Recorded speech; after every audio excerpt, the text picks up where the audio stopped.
Alors, ce soir, on est là pour un débat et des bières. C'est quoi débat et des bières? Eh bien, on va commencer par un petit jingle. Débat. Débat ce matin. Débattre. Le débat. Des bières. Des bières. Bonsoir madame, bonsoir mademoiselle. Bonsoir monsieur. C'est à vous que je m'adresse particulièrement ce soir. J'assume pleinement. Débat et des bières. Débat et des bières. Elles font pchit. Débat et des bières. Le rendez-vous de Make Sense pour refaire le monde les idées fraîches.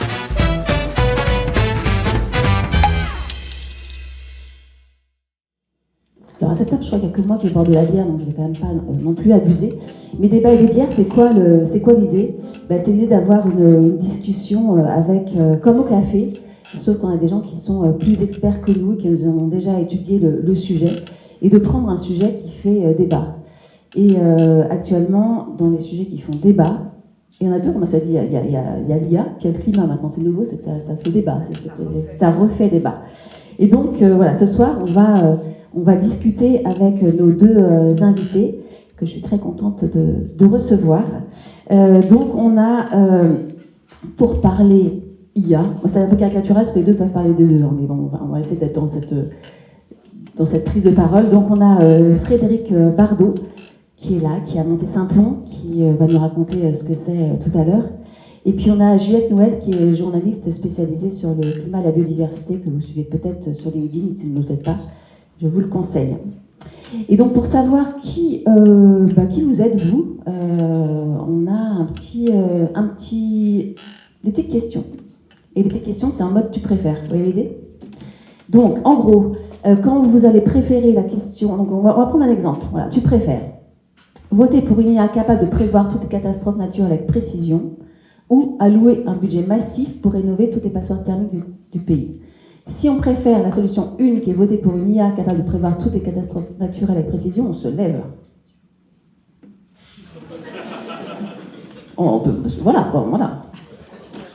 Voilà.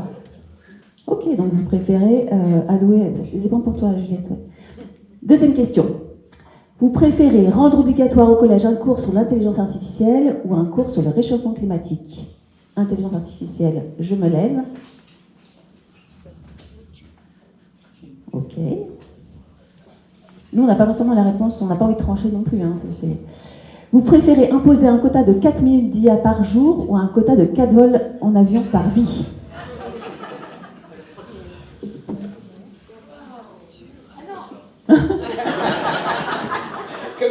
Ok, donc on ne sacrifie pas l'avion. Vous préférez remplacer tous les influenceurs par des IA écolos ou interdire la publicité pour tous les produits non essentiels?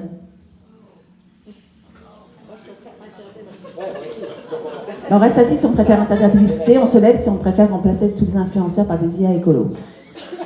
Ok. Tu préfères organiser une grande panne mondiale d'IA pendant une semaine ou interdire tous les trajets en voiture pendant un mois? Allez, c'est parti pour la grande panne d'Internet.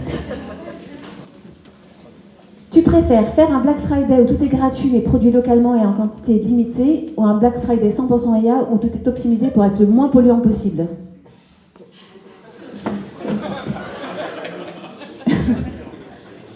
Comment ça, il y a du consensus? Ok. Tu préfères envoyer Elon Musk sur Mars ou faire un mois de Mars sans IA? Voilà, c'était la question qu'il nous fallait. Merci beaucoup. Donc vous voyez, on peut être d'accord sur tout et c'est ça qui va être bien. Alors, petite virgule. La première gorgée de bière. Votre première gorgée de bière. Elles font pchit. Débat et des bières. Votre première gorgée de bière.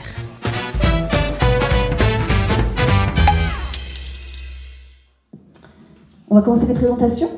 Donc là, je vais vous laisser 3 minutes chacun, peut-être pour me dire voilà, qui vous êtes, ce que vous faites, et comment vous êtes tombé dans l'IA ou comment vous êtes tombé dans le climat. Allez, Juliette, commence. C'est pas les 7 minutes. Non, c'est pas les 7 minutes après. Ça va être 3 minutes de présentation. Ou 2, là.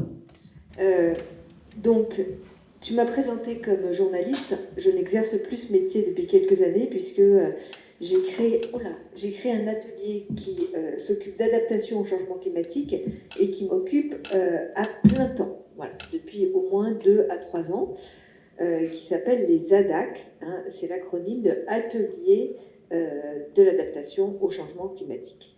En général, tout ce qui termine par AC, c'est adaptation au changement climatique. Comment je suis tombée dans le climat? Alors là, c'est il y a longtemps. Hein. À l'occasion, j'avais créé une petite collection chez Gallimard sur l'histoire des sciences, et j'en ai fait un sur le climat, et c'est là que je suis tombée dedans. Et alors, comment je suis tombée dans l'IA? Je ne suis pas du tout tombée dans l'IA. Et en revanche, je me pose beaucoup de questions. Alors, et je ne suis pas tombée dans l'IA, mais j'ai failli le faire, parce que tout d'un coup est apparu sur mon ordinateur un truc qui s'appelle Copilote. Et je me dis, mais qu'est-ce que c'est que ça? Et je me suis rendu compte qu'en fait, on m'avait vendu, sans le vouloir, hein, Microsoft, et ça avait énormément augmenté ma facture, un truc d'IA que je n'avais pas demandé. Donc, je ne m'en sers pas, mais je m'intéresse aux impacts environnementaux de l'IA, parce que je suis entourée de gens qui l'utilisent de plus en plus, et on va y revenir, sans connaître ses impacts, et c'est ça qui m'a fait, voilà, qui m'a fait aller chercher des chiffres. Merci. Et toi, Fred, qui es-tu? Simplon, raconte-moi un petit peu, et puis comment t'es tombé en l'IA? Ouais. Peut-être t'es tombé dedans. Un petit peu, ouais.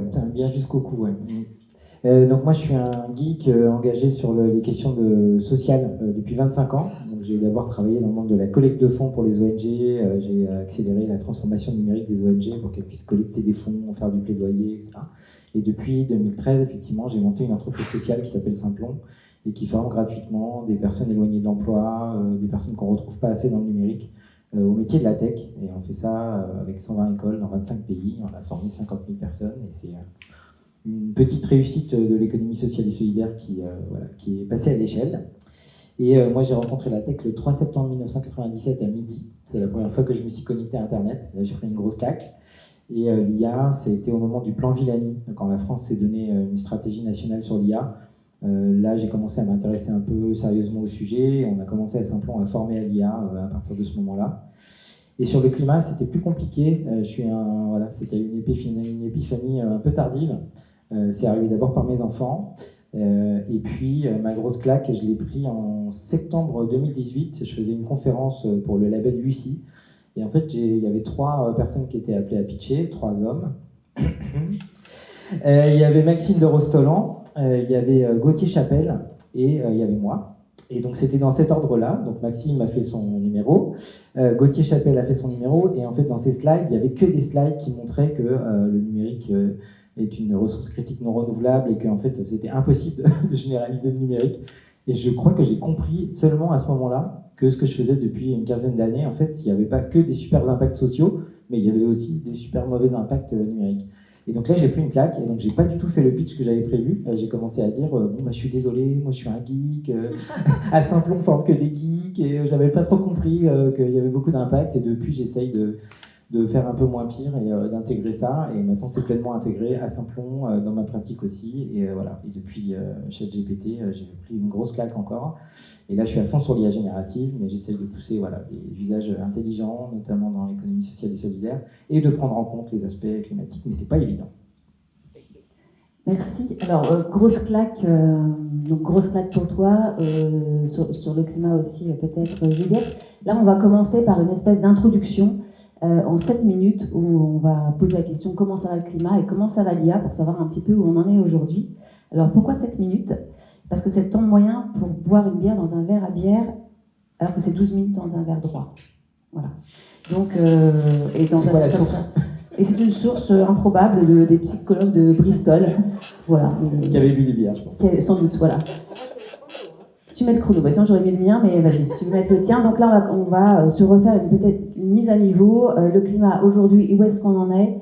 Et Juliette, c'est parti, c'est à toi. Oui, alors donc Hélène m'a demandé de faire ça. Je le fais volontiers, même si je pense qu'une partie d'entre vous est peut-être quand même déjà au courant. En tout cas, j'en vois certains qui le sont. Alors, le climat, où est-ce qu'on en est? On en est à plus 1,3 degrés de réchauffement global planétaire. Hein. et ce qui fait plus 1,7 en France, puisque les continents se réchauffent plus vite que les océans. Et ça, c'est par rapport à l'ère pré-industrielle, hein. Sachant que c'est une moyenne, et si on prend juste l'année 2022, en France, il a fait quasiment plus 3 degrés. Cette année, au niveau mondial, en 2024, il a fait même plus 1,6 degrés. Donc je ne sais pas si vous vous souvenez d'un truc qui s'appelle l'accord de Paris. Est-ce que vous vous souvenez quelle est la température qu'on ne devait pas dépasser en 2100 selon l'accord de Paris? Combien? 1,5, exactement. C'est il y a 10 ans. L'accord de Paris, c'était en 2015. Oui, il y a 10 ans, pardon, excuse-moi. Et donc là, on franchit ce plus 1,5 juste sur une année, donc c'est pas validé comme un vrai dépassement, parce que les climatologues, ils ont besoin de périodes plus longues, d'au moins 20 ans, mais en tout cas, on le franchit sur au moins une année, puisqu'on est à plus 1,6, 76 ans avant 2100. Donc c'est juste très très alarmant. Alors là, je vous parle juste des degrés, hein, mais ça veut dire quand même quelque chose, ça a déjà des impacts hyper visibles et de plus en plus fréquents. Donc là, pour les plus récents dont il a été prouvé qu'ils ont été augmentés par le changement climatique, il y a une science qui s'appelle la science de l'attribution, hein. Donc elle a prouvé que les incendies en Californie, le cyclone... C'est pas un cyclone, c'est des gens qui passent. Ça... Le cyclone à Mayotte, toutes les terribles inondations qu'on a eues en Europe et en France en 2024, tout ça c'est amplifié par le changement climatique et on en est, je le répète, qu'à plus 1,3 degrés. Et on s'achemine vers quelque chose de complètement catastrophique si les tendances actuelles se poursuivent, qui est plus 3 degrés à la fin du siècle. Donc plus du double. Si on regarde juste les impacts aujourd'hui, je vais vous en donner quelques-uns, dont le premier a vraiment un rapport avec notre sujet du jour. Hein, et ce chiffre, c'est que quasiment la moitié des surfaces terrestres, des surfaces continentales, hein, ont connu au moins un mois de sécheresse extrême en 2023. Au moins un mois, hein, sachant qu'il y en a à peu près un tiers de 50%, donc ça fait 17, qui ont connu 6 mois de sécheresse extrême. Alors, ça n'aurait pas de valeur si je ne comparais pas ce chiffre, voilà, avec avant. Hein. Donc, je vais comparer à peu près la moitié des terres du monde qui ont connu au moins un mois de sécheresse extrême en 2023, au chiffre en 1950, c'était 15%. Voilà. Donc ça, c'est déjà un impact déjà visible. Donc vous imaginez quand on sera à plus 2 degrés ou à plus 2,5. Autre impact déjà visible, la montée du niveau de la mer, hein, qui continue. Est-ce que vous savez, si on arrêtait demain matin d'émettre tout type de gaz à effet de serre, combien de temps la mer continuerait à monter, à votre avis? 5 ans? 5 ans on se lève? 10 ans? 20 ans? 20 ans? 50? 50? Ok, 100? Un siècle? Alors, Juliette? Bon, la réponse, c'est plusieurs siècles, voire des millénaires. Voilà, la mer va monter pendant encore des siècles, voire des millénaires. Si vous regardez les scénarios du GIEC, dans le scénario le plus bas d'émissions, qu'on a complètement cramé, hein, la mer continue à monter en 2300. Hein. Alors pourquoi? Parce que qu'est-ce qui fait monter la mer? C'est deux choses. Un, que les océans se réchauffent, et deux, que les glaciers fondent. L'inertie des océans, elle est très importante, et les océans, ils vont continuer à se réchauffer, puisque bon, je ne vais pas trop rentrer dans les détails, mais la durée de vie aussi du CO2 dans l'atmosphère, les océans, ils ne sont pas prêts de se mettre à se refroidir, et les glaciers, ils ne sont pas prêts de se reconstituer, parce que pour qu'ils se reconstituent, il faudrait qu'ils fassent de nouveau comme avant l'ère industrielle. Or là, si on arrête d'émettre des gaz à effet de serre, on va simplement commencer à stabiliser la température. Elle va commencer à arrêter de monter, ou en tout cas, elle va monter beaucoup plus lentement que ce qu'elle ne fait aujourd'hui. Voilà. Autre impact visible, j'ai le temps, oui. Les forêts françaises, en 10 ans, elles ont divisé par 2 leur capacité de stockage du CO2. Hein. Donc on est passé de un petit peu plus de 7% à 4%. Donc ça, c'est... Elle ne capte plus que 4% des émissions émises sur le territoire français. Donc ça a plein d'implications. Hein. D'abord, c'est dramatique, mais en plus, ça a plein d'applications pour quelque chose qu'on appelle la stratégie nationale bas carbone de la France, hein, parce qu'on comptait beaucoup sur les forêts pour capter du CO2. Voilà. Donc, et puis, dernier impact déjà visible, parce que j'insiste, hein, une température qui monte, c'est pas juste une température qui monte, il y a déjà plein de choses visibles. C'est la modélisation des impacts économiques.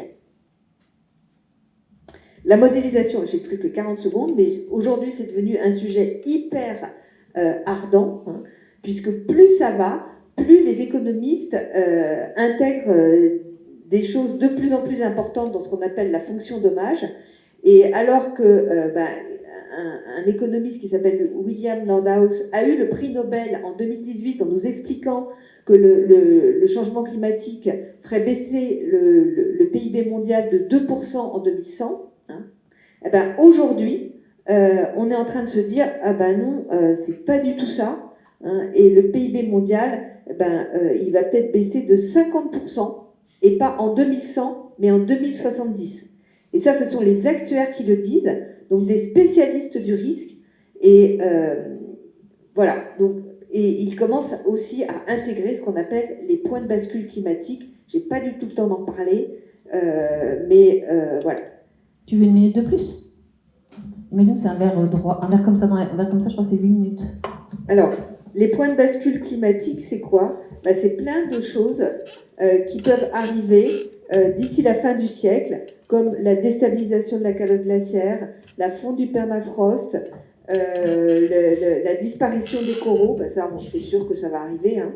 Et donc, c'est quoi un point de bascule? C'est quand un écosystème atteint un seuil critique, et quand il a atteint ce seuil critique, il bascule, parfois de façon brutale, et parfois de façon irréversible. Et il y a plein de points de bascule dans le climat, hein. Il y en a au moins 6 ou 7. Il y a le ralentissement, voire l'arrêt de la circulation des courants dans l'océan. Et si tout ça arrive, tout ce que je viens de vous dire, ça va être multiplié par je ne sais pas combien. Hein. Donc il faut absolument éviter que ces points de bascule se produisent. Et c'est pour ça qu'il faut absolument se mettre à réduire nos émissions. Parce que je parlais tout à l'heure du fait que j'ai créé un atelier sur l'adaptation au changement climatique. Grosso modo, c'est pour faire avec les impacts du changement climatique. Mais ça ne suffit pas, il faut aussi lutter contre. Parce que si on ne lutte pas contre, il y a un moment où on ne pourra plus faire avec. En conclusion, le climat, ça va pas super. Voilà. Et au niveau de... Merci beaucoup Juliette pour... tu vois, moi j'ai appris des choses, je pense que dans l'assistance également. On a toujours besoin de rappel. Sur l'IA, Fred, comment ça va l'IA? L'IA ça va bien, c'est le problème, c'est que ça va très bien. Donc l'IA ça naît, le mot et le concept naît on va dire en 1956, ça date un petit peu avant, hein, on peut remonter ça à loin, mais bon on va dire 30, les années 40, Alan Turing, tout ça, le mot il apparaît en 1956. Et depuis 1956, on a ce qu'on appelle des hivers et des étés de l'IA. Donc il y a des fois où c'est l'hiver, ça veut dire que personne n'y croit, tout le monde s'en fout, il n'y a pas d'argent, et donc en fait on se dit ça marchera jamais. Et parfois c'est l'été, où là c'est la grosse stuff, il y a de l'argent, tout le monde se dit ouais c'est génial, ça va changer le monde, et en même temps ça va tous nous tuer, tout ça machin, il y a toujours un peu voilà. Et donc là on n'est ni en hiver ni en été, on est en canicule. Voilà. Donc là, c'est l'été, puissance l'été, quoi. Donc, je veux dire, c'est la grosse stuff. Ça n'a jamais été comme ça dans l'IA. Et donc, les milliards coulent à flot. Tout le monde ne parle que de ça. Donc, on est dans la canicule de l'IA. Donc, ça va super bien. Donc, sauf que c'est pas très stable, cette canicule. Hein. Donc, ChatGPT, c'est le 30 novembre 2022. Et quelques mois après, en mai 2023, il y a des sommités de l'IA qui sont maintenant prix Nobel et tout ça, qui ont signé un certain nombre de demandes de moratoire, qu'il fallait faire une pause de 6 mois. Et il y a un statement qui a été écrit en mai 2023 qui comparait les risques existentiels de disparition de l'humanité causés par l'IA aux mêmes risques qui sont comparables avec les guerres nucléaires ou les pandémies. Donc c'était quand même super flippant. Voilà. Ça, c'était en mai 2023. Et donc, on avait lancé, quand je dis on, c'est pas moi, hein, bon. La communauté internationale avait lancé des Safety Summits, donc des sommets de la sécurité, parce que tout le monde flippait sa race que ChatGPT devienne Terminator. Voilà. Donc le premier a eu à Bletchley Park, l'endroit où Alan Turing a cassé le code des Allemands, machin, comme dans le film et tout ça. Bon, bref, normal, à tout seigneur, tout honneur. Ce Alan Turing qui a pollué toute l'IA de sa vision, de simulation, de je te fais un test et tu sais plus si t'es un humain. Enfin bon, bref, je suis pas très fan, voilà. Et le deuxième a eu lieu à Séoul, le troisième a eu lieu à San Francisco, et la grande nouvelle, c'est que la semaine prochaine, ce sommet a lieu en France. Ouais, vous avez l'air content aussi. Bon, c'est le 10 et le 11 février, mais il a changé de nom. Il s'appelle plus le Safety Summit, parce que maintenant on flippe plus que ChatGPT se transforme en Terminator, ça s'appelle le Action Summit. Donc là, on flippe plus, on passe à l'action, et on se dépêche de passer à l'action, parce qu'on n'a plus peur. Voilà, donc c'est la canicule avec des hauts et des bas, mais là on est en mode pleine canicule, jusqu'à ce que les Chinois sortent DeepSeek, donc un modèle qui a fait flipper tout le monde, qui a fait plonger en bourse le Nasdaq, Nvidia et tout ça. Bon, maintenant ça va, ça a retracé, on est reparti en mode à la hausse, mais il y a eu un gros coup de flip, c'est le moment Spoutnik de l'IA. Comme quand les Russes ont envoyé je sais pas quoi autour de je sais pas quoi, je sais plus s'il y avait un chien ou pas dedans, enfin bon, bref, mais tout le monde s'est dit oh là là, si les Russes sont capables de faire ça, ils vont nous mettre la misère. Et là, on fait pareil avec les Chinois. Ils vont nous mettre la misère. Bah, donc, ils vont pas nous mettre la misère. C'est pas la guerre froide. Tout le monde a très envie de rejouer ce truc-là. Moi, j'ai pas du tout envie de repartir en mode guerre froide. Mais c'est de nouveau la course aux armements à celui qui aura le plus gros modèle et qui aura le plus de nombre de milliards. Et donc, c'est n'importe quoi. C'est n'importe quoi. Cette course-là, elle n'a aucun sens. Même pas technologique, même pas scientifique. C'est vraiment un concours de quéquette entre nations, entre entreprises. Et ça n'a aucun sens. Voilà. Ceci étant dit, l'IA, vous êtes en contact avec de l'IA tous les jours depuis 20 ou 30 ans dans votre vie quotidienne, vos moteurs de recherche, les réseaux sociaux, votre anti-spam, tout ça c'est de l'IA. Et donc il y a plein de formes d'IA différentes. Et là, celle qui prend le devant de la scène, c'est l'IA dite générative. Donc il appartient, on en parlait avec Juliette avant, à une famille dans l'IA qui s'appelle le deep learning, donc qui n'est pas plus deep que ça et pas plus learning que ça, mais en gros, ça demande beaucoup de puissance de calcul pour faire des maths qui nous font croire que les trucs sont intelligents, mais en fait, ils ne sont pas intelligents. Mais en tout cas, c'est très, très énergivore. Et c'est cette famille d'IA qui excite tout le monde en ce moment, parce qu'elle serait censée nous mettre sur la voie d'une intelligence générale artificielle qui serait du même niveau que les humains, voire plus. Ceux auxquels, honnêtement, personne ne croit vraiment, pas avant des dizaines d'années. Mais bon, bref, ça excite tout le monde et ça attire l'attention sur les gens qui en parlent. Bref. Donc, dans cette histoire d'IA, on a la canicule, mais on a de nouveau le renouveau des fantasmes sur l'IA. À chaque fois, c'est jamais noir ou blanc, enfin, c'est jamais des niveaux de gris, c'est toujours soit on va tous mourir, soit ça va sauver le monde. Et il y a même des auteurs, d'ailleurs, un mec qui s'appelle Nick Bostrom, hein, que certains peut-être connaissent. En 2014, il écrit un livre où on dit qu'on va tous mourir avec l'IA, et là, il en a publié un en 2024 où il dit qu'on va tous être sauvés par l'IA. Le mec, il est assez cohérent. Hein, il est bipolaire. Je ne sais pas s'il est bipolaire, mais en tout cas, voilà. Donc bon.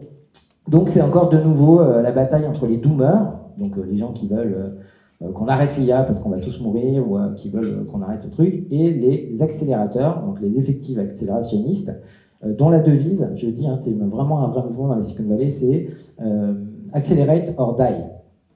Donc choisissez votre camp, si vous voulez accélérer ou mourir. Donc voilà.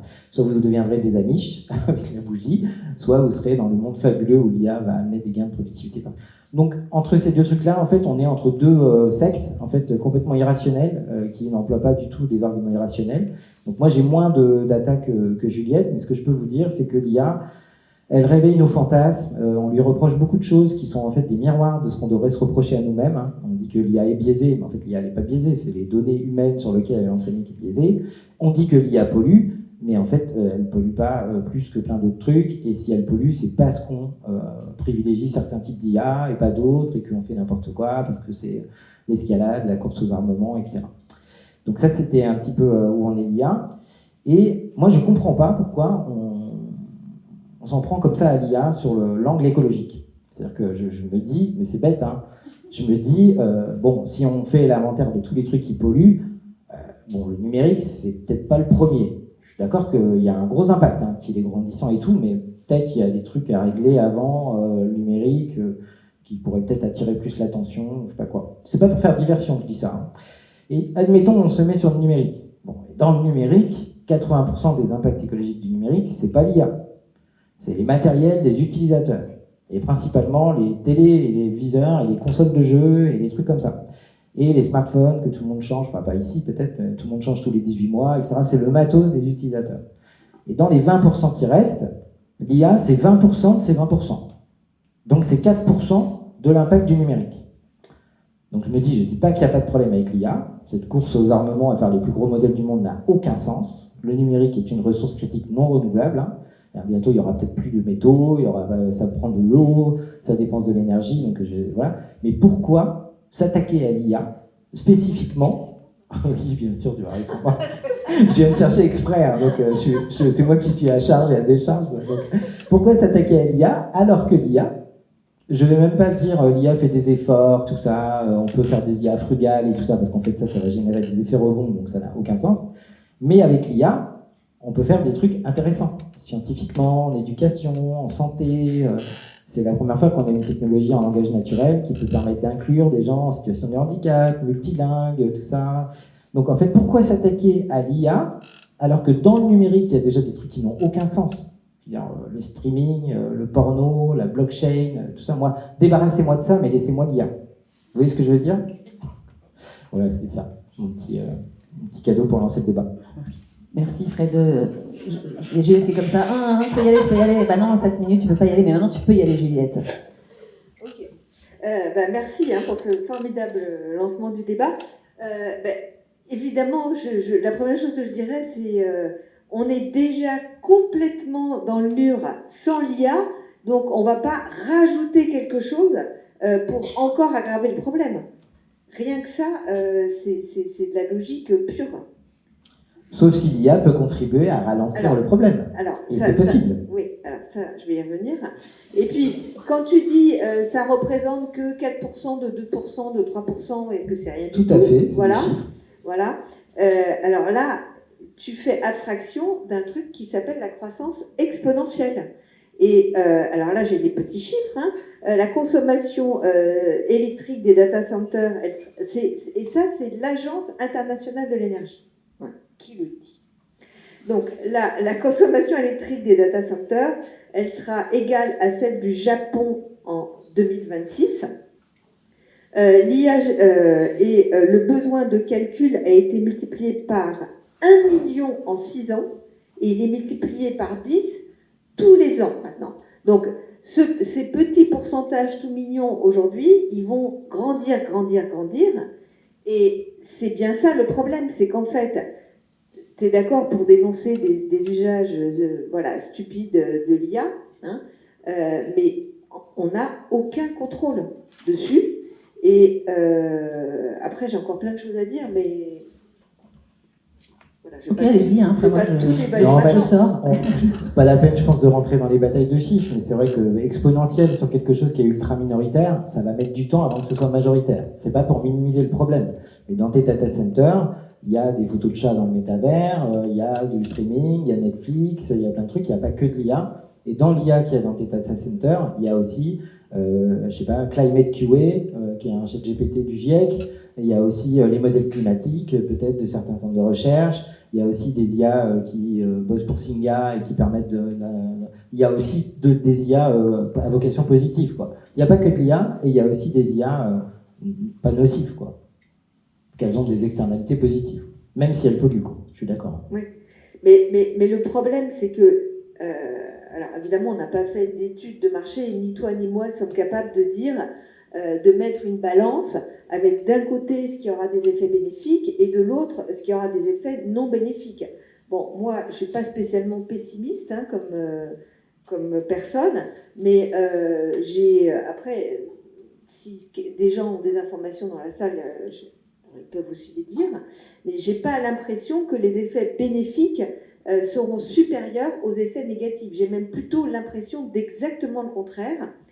Et comme je savais qu'il y avait cette soirée aujourd'hui, j'ai commencé là depuis 10 jours, 15 jours à lire beaucoup d'articles sur l'IA et je vais donner quelques exemples qui m'ont complètement affolée. Donc, une enquête faite auprès des jeunes Français. Hein.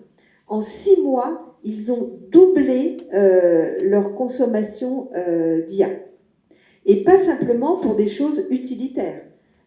Pas simplement pour faire leurs devoirs. D'ailleurs, je dis, entre parenthèses, que les profs ne donnent plus de devoirs à la maison à cause de l'intelligence artificielle. C'est quand même un truc de dingue d'en arriver là. De changement de comportement de la pédagogie qui a toujours été là. Alors, je ne dis pas que les devoirs à la maison, c'est génial et qu'il faut contraindre nos enfants à travailler tous les soirs, mais ça participe quand même de l'apprentissage, selon moi, qu'à un moment donné, les enfants produisent des choses chez eux, même s'il y a aussi un aspect inégalitaire, je suis d'accord. Mais, bon, je fais les questions et les réponses, c'est formidable. En tout cas, les profs ne le font plus. Moi, j'ai un fils qui est prof, il ne le fait plus. Je ne sais plus où j'en étais. Donc, les jeunes, voilà, ils ont doublé leur recours à l'IA en simplement 6 mois. C'est-à-dire que l'enquête, elle est sortie en janvier. La dernière fois, elle avait été faite en juin. Et donc, aujourd'hui, 40% des 18-25 ans ont recours à l'IA au moins une fois par jour. Hein, et 40% au moins une fois par semaine. Et quand on leur demande, quand je dis pas simplement utilitaire, ben, il y en a, et c'est ça qui m'a terrifiée, c'est juste pour discuter. Donc ça prend la place de quoi ? Je ne sais pas si vous avez vu cette pièce de Joël Pomera, hein, où il met, enfin, qui est un grand metteur en scène, hein, et qui s'appelle Contes et légendes, je crois que c'est celle-ci, hein, où il met en scène des robots qui rentrent dans les familles et qui prennent la place, beaucoup de place. Donc, bref, ça me fait penser à ça. Autre exemple négatif, comment l'IA peut aider les commerces physiques. Donc, par exemple, elle va aider Coca-Cola à faire une pub sans avoir recours aux agences publicitaires qui évidemment travaillent moins vite et coûtent plus cher. Et donc, Coca-Cola peut faire une pub, a pu faire une pub générée par l'intelligence artificielle beaucoup plus rapidement et qui s'adaptait à 12 villes différentes. J'imagine qu'ils avaient intégré voilà, des monuments de 12 villes différentes et donc ça a pu booster les ventes de Coca-Cola dans ces 12 villes au moment de Noël. Autre exemple, toujours pour les commerces physiques, on met des détecteurs sur les chariots hein, pour aider les gens quand ils sont dans les supermarchés à faire leurs courses. Et on leur dit, tiens, achète ça, parce que d'habitude, c'est ce que tu achètes. Voilà, tiens, puis puisque tu as acheté ces pâtes, tu devrais prendre la sauce tomate qui va bien avec. Et résultat, le panier global augmente de 10%. Donc, l'IA est aussi une aide à la surconsommation. Et de toute façon, on le sait bien, puisque une des pratiques de l'IA, c'est ce qu'on appelle l'IA de ciblage, je crois, marketing, hein, qui va aller te chercher, enfin, on connaît tout ça, hein, on fait une recherche sur Internet et on reçoit 12 pubs pour, je sais pas moi, on va skier, donc on peut plus skier, donc je dis n'importe quoi, mais bon, enfin voilà, on a besoin de changer sa machine à une machine à laver, on va recevoir des pubs pour des machines à laver. Donc, et puis voilà, donc je pense que comme on ne peut pas quantifier, ce débat aujourd'hui n'a pas de on ne peut pas y mettre un point final, mais moi j'ai l'impression que les effets négatifs seront bien supérieurs aux effets positifs. Et je parlerai plus tard du paradoxe de Jevons.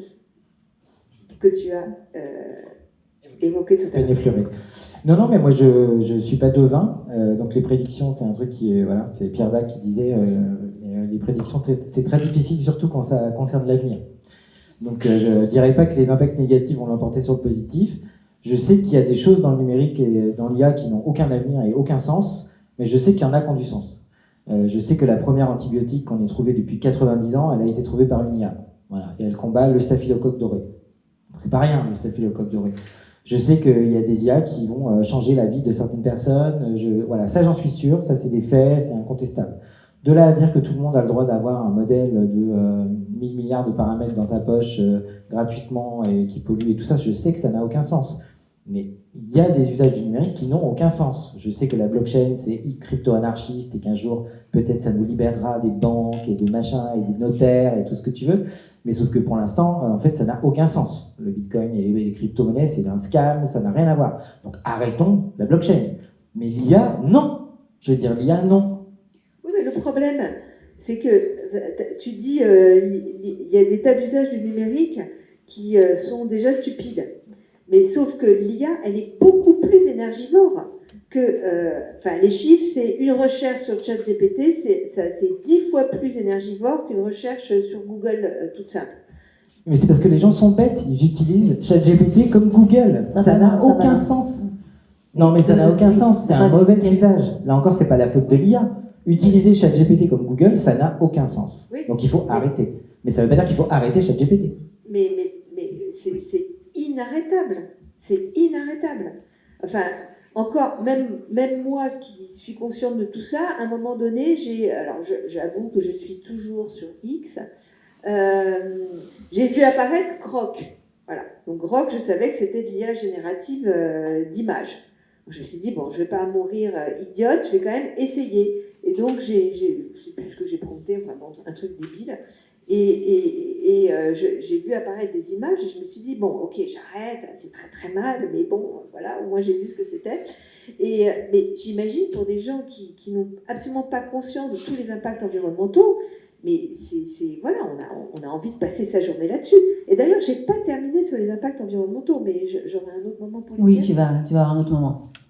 Alors moi, j'ai utilisé, pour préparer ce débat, ChatGPT, mais je n'aurais pas pu demander à Google. Et donc, je lui ai dit, puisque le thème, c'est climat et IA, un amour impossible, je lui ai dit, voilà, si IA et climat se mariaient, ça donnerait quoi comme genre de couple? Et voilà, il y a plusieurs scénarios, et je vais vous les lire, et vous allez me dire un petit peu, pour vous, comment vous pariez sur ce mariage. Alors, scénario 1, c'est le mariage idéal. Une union harmonieuse où l'IA met toute son intelligence au service du climat. Elle optimise les énergies renouvelables, régule la consommation des ressources, anticipe les catastrophes naturelles et nous aide à réduire notre empreinte carbone. Résultat, un monde plus vert, une terre qui respire mieux et une IA fière d'être un partenaire engagé dans un mariage durable. Ça, c'est le scénario 1. Je les lis tous, non? Tu as oublié? Celui-là, bon, voilà, celui-là, c'est le mariage idéal. Ensuite, il y a le couple toxique. L'IA devient hyper gourmand en énergie et surchauffe la planète avec ses data centers énergivores. Le climat excédé réplique avec des catastrophes naturelles incontrôlables. C'est un cercle vicieux. Plus de chaleur, plus de serveurs pour le calculer, plus de calculs pour tenter de l'endiguer. Une relation destructrice où chacun aggrave les problèmes de l'autre au lieu de les résoudre. Couple idéal, couple toxique. Le mariage de raison. Ils ne s'aiment pas vraiment, mais ils savent qu'ils doivent cohabiter.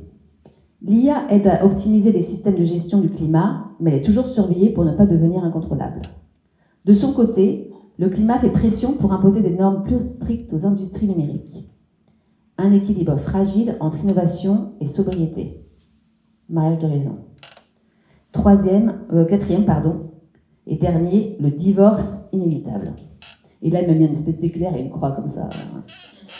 Face aux contradictions et aux conflits, l'humanité décide de réduire drastiquement l'usage de l'IA pour protéger la planète. Exit les modèles trop gourmands, retour aux solutions locales et naturelles. L'IA, vexée d'être rejetée, tente un dernier coup en automatisant des solutions miracles. Mais est-ce déjà trop tard? Alors, personne n'est devin, mais voilà, pour vous, il faudrait tendre vers quoi? Vers un mariage idéal, en fait, ça n'arrivera pas et ce sera un couple toxique. Il y aura un mariage de raison ou alors il y aura un divorce inévitable. Il y a un acteur qui n'est pas dans ce mariage-là et qui est beaucoup dans les exemples que tu as pris, c'est que je trouve qu'à chaque fois que tu trouvais un exemple choquant, et ils sont hyper choquants, en fait c'est le facteur humain ou le capitalisme ou l'économie de marché en fait qui est derrière, c'est pas l'IA. C'est-à-dire que les jeunes augmentent leur capacité, leur consommation d'IA, c'est pas la faute de l'IA, c'est la faute des gens, la faute de la société, c'est la faute de plein de choses. Grok, c'est pas la faute de l'IA, c'est la faute d'Elon Musk. Je veux dire, là encore, on shoot le messager, mais on cherche pas quelle est la cause. On va attaquer le symptôme. L'IA, c'est le symptôme qu'on vit dans un monde extractiviste qui n'a aucun sens. Voilà. Et la course à l'IA, c'est un symptôme de ça. Donc moi je me dis, ok, il y en a plein d'autres des symptômes. Et pourquoi est-ce qu'on prendrait celui-là plus que la fast fashion ou autre chose, ou je sais pas, les transports, la bagnole, enfin je veux dire, je sais qu'on est obligé de faire, on faudrait tout arrêter. Tout réduire. Oui, donc mais tu vas rajouter commencer. des trucs. Non, mais pourquoi tu veux commencer par ça? Parce que ça vient d'arriver et que c'est pas encore. Ça fait rien d'arriver depuis 1950, Oui. voilà. Bah, Et puis, ChatGPT, ça vient pas d'arriver. oui, mais Je sais, c'est pas depuis 1950. non, mais bon, l'IA, il n'y a pas que ChatGPT, et puis il y a des ChatGPT qui rendent des services, donc ouais, je me dis pourquoi la fixette sur l'IA et l'IA générative, mais je pense que derrière, il y a un truc encore à la Terminator, il y a un truc un peu, tu te rends compte, ça va sortir de sa boîte, ça va tous... En fait, tu parles du couple avec un pervers narcissique peut-être qui serait en train de... Un psychopathe qui se cache derrière un gentil chat et qui en fait est un salopard. Non mais rassure-toi, je serais capable d'avoir exactement le même discours sur les voyages en avion, sur les 4x4 ou sur manger énormément de viande venant d'un animal ruminant. Voilà. Donc j'en ai pas... D'ailleurs, bon, nous sommes là pour débattre en toute, en toute amitié et en toute convivialité. Non, enfin, moi je suis sincèrement alarmée, quoi. Enfin, quand je pense à ça, ça me fait un petit pincement là, quoi. Et donc, tu vois aucun mariage possible, enfin là, parce que alors, du coup, tu dis éradiquons le l'IA, mariage, voilà. le premier que tu as dit, évidemment, il est le mariage idéal. Non, alors non. Pas idéal pour toi, ouais. Si. Enfin, Mais pas pour Fred. Bah, il est peu plausible quand même. Oui, mais ce que je veux dire, c'est qu'il faut une dictature verte, quoi, pour l'imposer. Parce que jamais ça n'arrivera spontanément. Les gens, on leur donne un nouveau truc, ils l'essayent. Et donc, je vais caser mon paradoxe de Jevons. Donc, je ne sais pas si on dit Gévon, bon voilà. Et donc, qu'est-ce que c'est que ce paradoxe? C'est qu'un gain d'efficacité est compensé par l'augmentation de la demande ou de l'usage. Et là, c'est exactement ce qui se passe avec l'IA. Ou qui va se passer, enfin, d'ailleurs, on pourrait se dire, c'est ce que je me suis dit en tout cas quand DeepSeek est arrivé, mais tu peux peut-être en dire un mot sur les avantages de DeepSeek par rapport aux autres? Non, mais il y a des moyens de rendre les IA moins énergivores, les data centers améliorent leur efficacité, il y a des modèles qui sont plus frugaux, on peut pruniser, on peut quantiser, on peut faire plein de choses pour diminuer l'impact, mais tu as complètement raison, diminuer l'impact, ça veut dire qu'on va les utiliser encore plus. Voilà. Ouais, bien sûr. Ouais. Puis DeepSeek, en plus, il est frugal, mais il est quand même en mode parti communiste chinois, quand même, le truc. Donc, bon, il n'y a pas aussi que l'écologie, voilà. Quoi. Non. Ouais, mais c'est cool, allons tous faire du DeepSeek, c'est plus frugal. Bah, non. Ouais. Et puis d'ailleurs, ça apporte un autre effet négatif de l'IA, parce qu'on a parlé, donc j'ai pas encore parlé, mais qui me tient particulièrement à cœur, c'est les IA, les algorithmes sur les réseaux sociaux et ce qu'on appelle l'IA de recommandation, je crois, qui fait que on va vers des l'IA, comment dire, elle peut enfermer dans une bulle, voilà. Faire de pensée. Et surtout, elle favorise des débats de plus en plus clivants. Elle va mettre en avant, moi je le vois bien parce que comme le disait Hélène, j'ai beaucoup pratiqué depuis de nombreuses années le réseau LinkedIn et j'ai noté que aujourd'hui, si on veut vraiment cartonner sur LinkedIn, il faut balancer des trucs, il faut s'en prendre aux gens, il faut avoir un ton hyper agressif, ou en tout cas, voilà. Bon, ça c'est une chose, mais l'IA de recommandation, elle peut aussi faire que tous les sujets, et notamment le sujet climat, disparaissent des discussions. Et ça, sauf à mettre les uns contre les autres, des climato-sceptiques et des gens qui commencent à en avoir un petit peu marre d'expliquer qu'il y a un changement climatique et qu'il est lié aux activités humaines. Donc, ça fait disparaître des sujets super importants, mais toi, tu es dans le social, donc pareil, les sujets d'inégalité sociale, c'est pas du tout, quand on fait un post sur les réseaux sociaux, mais tout le monde s'en fout. C'est un truc de dingue. Donc, faire un post sur les inégalités sociales aggravées par le changement climatique, mais on va, on a 4 likes. Et les algos, effectivement, poussent de plus en plus, notamment sur X, mais sur d'autres réseaux, les communautés climato-dénialistes. Ouais. Ça, c'est sûr. Donc ça, c'est effectivement... Mais là encore, qui sont derrière les algos? C'est pas les algos qui poussent, en fait. Enfin, je pense que sur le fond, on est d'accord, mais moi, je ne sais pas comment toi, tu arriverais à... puisque quand je dis un effet négatif, tu dis que tu es d'accord, et je te remercie. Mais donc, comment tu... la question, c'est comment tu fais pour juguler ça? Quelle est ta recette? Ma recette, elle est assez classique. Moi, je ne suis pas un libertarien ou un libéral, je crois à la régulation. Et donc, je pense que l'acteur qui n'est pas dans le mariage, là, c'est effectivement le décideur politique qui doit faire de la régulation. Et en Europe, on est super fort pour faire ça, mais on l'a fait plutôt sur le plan des données personnelles. Et tout le monde est en train d'imiter le RGPD. Et le RGPD de l'IA qu'on a fait au niveau européen, qui s'appelle l'AI Act, tout le monde dit que c'est exactement ça qu'il faut faire partout dans le monde. Donc ça, on est super fort pour ça. Mais dans ces législations-là, il n'y a pas la partie environnementale, malheureusement. Donc il faudrait qu'il y ait une partie environnementale qui impose, parce que moi je suis pas pour une dictature verte, mais je suis pour une dictature du bien commun, voilà. Et en fait, je voudrais, moi, qu'on pénalise les usages délétères qui n'ont aucun sens et qui sont contre-productifs par rapport aux objectifs de développement durable, qu'on prenne le référentiel qu'on veut, et qu'on incentive les autres. Donc avec des différences de TVA, de taxation, comme des crédits carbone, des choses. Il y a des moyens de réguler, même dans un monde capitaliste, et de dire ça c'est tout pourri, donc ça tu vas ramasser si tu veux faire ça, tu vas avoir des charges, des machins, et par contre toi, si tu utilises l'IA pour faire des trucs pour le rapport du GIEC ou machin, et ben toi tu seras exonéré de machin. Et en fait par la contrainte ou par l'incentive, je pense qu'on peut amener à un discernement des usages qui fera qu'on utilisera l'IA principalement pour faire des trucs bien, parce que si c'est pas le cas, en fait ça nous coûtera tellement cher et ce sera tellement prohibitif qu'en fait on le fera pas. Sauf que dans un monde capitaliste où les élites économiques, politiques et dans une certaine mesure médiatique sont assez de mèche, et ben en fait c'est complètement impossible de faire ça. Mais on pourrait déjà le faire à l'échelle d'un pays. Pourquoi pas? Pourquoi pas la France, je veux dire. On est le seul pays au monde à avoir inscrit la sobriété numérique dans la loi. Mais après, voilà, mettre un truc dans la loi, ça ne veut pas dire que tu fais des trucs concrets pour que ça soit en application.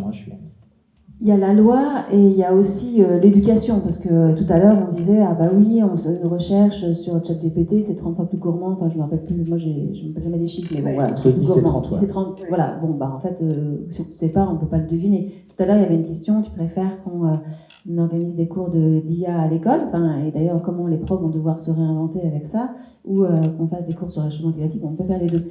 Mais justement, quel est un petit peu votre avis sur l'éducation, et qu'est-ce que peut-être à Saint-Flon même nous raconter un peu ce que tu as commencé à faire aussi sur ce sujet-là. Nous, on croit beaucoup à l'acculturation, donc on essaye effectivement de mettre sur la table en fait de quoi on parle, parce qu'en fait les gens parlent d'IA, mais en fait ils savent pas de quoi ils parlent et personne prend le temps de leur expliquer, alors que tout le monde peut comprendre de quoi on parle. C'est pas du tout un truc qui doit être réservé à des experts, donc il faut absolument acculturer, démystifier, dédramatiser. Pas pour faire passer la pilule et que les gens se disent « Ah, bah c'est cool lire », mais pour que les gens soient un peu plus posés sur ce qu'ils peuvent comprendre, ce qu'ils peuvent savoir, ce qu'ils peuvent demander aussi au modèle d'IA, en quoi ils ont des limites complètement rédhibitoires sur plein de choses. Ils sont pas du tout intelligents. Il n'y a pas plus con qu'un ordinateur et qu'un algorithme, quoi. C'est Gérard Berry, qui est une sommité dans l'informatique, qui dit ça. C'est super efficace, le numérique, mais c'est con, quoi. Enfin, je veux dire, c'est pas contextuel, c'est pas comme nous. Donc ça, il faut le dire aux gens, il faut qu'il y ait une vraie culture numérique pour pouvoir décider en conscience de quels sont les usages qu'on développe ou pas. Mais moi, à la question, je me suis plutôt levé pour qu'on ait des cours pour le climat plutôt que des cours pour l'IA. Parce que je mets quand même une hiérarchie entre les deux. Je préfère que les gens soient plus ambiancés sur le 1,5 degré que sur ChatGPT, quoi. Je pense qu'il y a quand même des priorités. Mais c'est vrai que l'acculturation, c'est une bonne chose. Mais quand tu accultures, quelque part, tu pousses l'usage aussi. Parce qu'en fait, tu vas en parler, donc en fait, tu vas aussi montrer les bons côtés. Et je pense que, voilà, ça peut aussi... Il y aura un effet rebond comme pour tout le reste, quoi. C'est possible. Alors, ça dépend ce qu'il y a dans ces cours. Moi, en fait, à la question sur les cours sur le climat ou cours sur l'IA, je voudrais bien rester entre les deux, quoi. Parce qu'en fait, je pense que ce qu'il faudrait, c'est des cours qui relient les deux et qui expliquent, voilà, en quoi l'IA pourrait aider pour le climat, mais surtout en quoi elle peut aussi aggraver le changement climatique. Et de dire à des enfants, et c'est pour ça que tout à l'heure je vous disais, près de la moitié de la surface terrestre a connu au moins un mois de sécheresse extrême en 2023, eh ben, l'IA a une consommation, parce qu'on parle énergivore, l'IA a une consommation d'eau énorme. Et ça, c'est encore un chiffre de l'Agence internationale de l'énergie qui dit en 2027, elle consommera la moitié de ce que consomme tout le Royaume-Uni en un an. Juste l'intelligence artificielle. Une petite conversation d'une trentaine de questions à une IA, ça c'est une demi-bouteille d'eau, c'est 500 millilitres d'eau. Donc si on dit ça, et ça ce sont des chiffres vérifiés, parce que quand j'ai balancé ça sur LinkedIn, tout le monde m'est tombé dessus. On m'a dit, enfin je ne sais plus à qui je racontais ça, que voilà, il y a des gens qui ont fait appel à un site qui s'appelle C'est bien vrai ça, ou quelque chose comme ça, pour vérifier tout ce que j'avais dit. Bah oui, tout ce que j'avais dit était vrai. Et la consommation d'eau, c'est bien ça. Et donc, pour en venir à mon histoire d'éducation, si on explique ça aux enfants et qu'on leur explique par ailleurs les impacts du changement climatique, peut-être qu'ils vont faire le lien et moins, pas du tout l'utiliser. Parce qu'en fait, quand on a vraiment compris le climat, on laisse complètement tomber les usages débiles de l'IA. Ouais, je sais pas, ouais. En laissant tomber aussi les usages pas débiles. Non, on les garde. Ah, on les garde, ok. Bon, ça va. On arrive à un mariage de raison, Non, ça. Et ces chiffres sont incontestables, hein. Il y a beaucoup de littérature scientifique là-dessus, donc ça c'est bien. Mais c'est vrai que sur le shift avait été attaqué sur certains types de chiffres par rapport au numérique. Il y a des choses qui sont... Il y a longtemps, mais ils ont rectifié et c'était pas bien encore. Non, mais ce que je veux dire, c'est que là encore, on est dans cette période où les gens comptent des trucs et font des... parce que l'histoire de l'eau, c'est hyper choquant, mais si tu faisais la comparaison entre ChatGPT et un steak de bœuf, le truc, ce serait même pas une demi-bouteille d'eau, tu vois, ce serait énorme, quoi. Donc en fait, on perd les ordres de grandeur. C'est ça que j'aime pas là-dedans. Et la deuxième chose que j'aime pas, c'est que ChatGPT consomme 10 fois plus de carbone ou d'énergie, de gaz à effet de serre que Google, en dehors du fait que les gens ne doivent pas utiliser les moteurs de recherche comme des IA et les IA comme des moteurs de recherche. Bref, c'est que si le data center est en France, tout ça devient faux. Parce qu'on a une énergie décarbonée. Oui, mais enfin, on ne va pas mettre tous les data centers du monde en France, c'est juste non, pas on possible. peut mettre le nucléaire derrière tous les data centers. Non, mais on ne peut pas mettre... Alors ça, ce sera un autre débat, peut-être ce soir. C'est ce qu'ils vont faire, hein. C'est ce qu'ils vont faire pour des raisons économiques, pas pour des raisons enfin, il y a écologiques. des tas de pays dans lesquels, mis à part les inconvénients du nucléaire, et ce n'est pas le débat aujourd'hui, il y a des tas de pays où on ne peut pas installer des centrales nucléaires parce que voilà, c'est quand même quelque chose de très complexe, il n'y a pas forcément la culture, enfin tu ne peux pas mettre du nucléaire. Bon, et puis il n'y aura pas assez d'uranium pour tout le monde à un moment donné aussi. Mais bon, on n'est pas d'accord. Pas tout à fait, mais on se rapproche. C'est pas si pire, quand même. C'est pas si pire. Alors là, je vous ai pris des exemples voilà, de projets en fait, qui utilisent l'IA pour le climat, voilà, pour l'agriculture. Et je veux bien que vous, voilà, vous piochez, enfin, peut-être vous avez déjà choisi ceux qui vous parlaient. Les piocher au hasard. Et puis après, je veux bien que vous les lisiez et puis que vous puissiez les commenter si effectivement c'est une bonne idée ou est-ce que c'est des fausses bonnes idées. Ouais, allez-y. Enfin. Au hasard, mais moi je vais choisir. Il y en a qui peut changer. Non, moi je reste. Attends, t'as pris le dernier, celui-là c'est en dernier. Ah, vous savez pas ? Non. Ah. Pas tout de suite. Ok, donc je prends celui qui est pour moi. Okay. Et je le lis alors. Voilà. Agrid Copilote permet de réduire la consommation énergétique des logements de 20 à 35%. En combinant des informations en temps réel Avec l'intelligence artificielle et de modèles physiques, Copilote ajuste et optimise en continu la consommation de vos systèmes de chauffage et de clim à travers tout le bâtiment, assurant des économies d'énergie significatives sans compromettre le confort. Bon, alors là, vous allez dire que je vois le mal partout, mais c'est l'exemple typique du paradoxe de Jevons, qui s'est passé en Allemagne, hein, où effectivement les bâtiments sont devenus moins énergivores, il y a eu des gains d'efficacité pour le chauffage, et résultat, qu'est-ce qui s'est passé? Eh ben, les gens, avant de caler leur chauffage à 19 l'hiver, eh ben, ils les ont calés à 21. Et donc, eh ben, le gain d'efficacité a été perdu par l'augmentation de la température souhaitée. Donc là, ça marcherait si on était derrière, enfin si on disait pas le droit de chauffer plus que ou de climatiser en dessous de. Ce qu'on pourrait, enfin, on pourrait très bien paramétrer l'intelligence artificielle pour ça. Donc tu rajoutes de la contrainte sur agriculture. Ouais. Ok, ça marche. Bah, moi j'en ai déjà parlé, mais voilà, donc c'est climateqa.com, donc ça a été monté par une société qui s'appelle Equimetrix, et il y a quelqu'un là-dedans qui est aussi un animateur de Data for Good, qui est Théo Alves d'Acosta, que je vous conseille de suivre pour ceux qui ne le connaissent pas sur les sujets d'IA responsable ou frugal ou je sais pas quoi. Et donc c'est un chat GPT qui ne s'alimente que sur les rapports du GIEC et qui permet à des dizaines de milliers de chercheurs, de journalistes et de gens du grand public de pouvoir avoir des réponses intelligibles qui sont uniquement basées sur les rapports du GIEC, sur l'ensemble des questions qu'ils pourraient avoir sur l'environnement, la biodiversité. Enfin, dans le GIEC, c'est pas la biodiversité, mais ils sont en train de l'élargir à l'IPBES et ils sont en train d'élargir ça. Et donc, c'est une bonne utilisation de l'IA générative qui peut permettre de contrer des fake news ou de répondre au beau-père un peu machin pendant les repas de Noël ou je sais pas quoi, mais qui est surtout utilisé par des chercheurs qui se disent bah en fait il y a des piles à armoire normande là de rapports du GIEC et en fait là on a accès, ça s'appelle du RAG et donc ça c'est une bonne utilisation de l'IA générative que je trouve assez sympa, fait par une boîte française et bien sûr ils ont utilisé un modèle mini, donc un peu plus frugal qu'un énorme truc, et ils vont, voilà, ils essayent de l'améliorer pour que ce soit, voilà, et il y a un calculateur carbone qui permet de savoir, donc c'est un climateqa.com. Ça aurait pu permettre de faire la fresque du climat il y a 6 ans, quoi. De tirer des rapports du GIEC et de dire... Oui, on a pu demander peut-être à cette appli de dire, bah voilà, crée-moi un jeu voilà, uniquement basé sur les infos. Voilà. Alors là, je suis pas du tout d'accord. Ah bah voilà, ça fait longtemps. Ouais. Non, mais enfin, je pense pas qu'on pouvait créer la fresque du climat. Enfin, il y a derrière quand même beaucoup d'intelligence humaine.